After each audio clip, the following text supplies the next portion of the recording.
Kung nais ninyong gawin kayong perpekto ng Diyos, dapat ninyong matutuhan na danasin ang lahat ng bagay at maliwanagan sa lahat ng inyong hinaharap. Sa tuwing ikaw ay nahaharap sa isang bagay, maging ito ay mabuti o masama, dapat kang makinabang mula sa mga ito at hindi ito dapat maging dahilan ng iyong pagsasawalang kibo.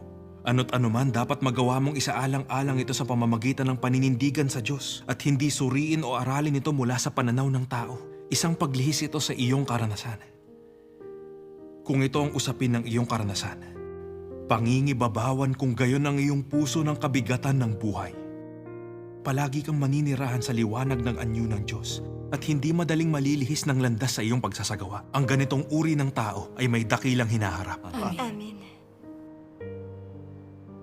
Sa bawat hakbang ng paggawa ng Diyos sa kalooban ng mga tao, sa panlabas mukha itong pag-uugnayan sa pagitan ng mga tao, na parang mula sa pagsasaayos ng tao o mula sa panghihimasok ng tao.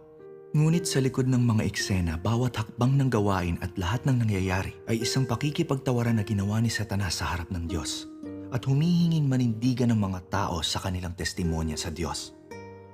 Gaya ng si Job ay sinubukan, halimbawa, sa likod ng mga eksena pumupusta si Satanas sa Diyos at ang nangyari kay Job ay ang mga gawain ng tao at panghimasok ng tao.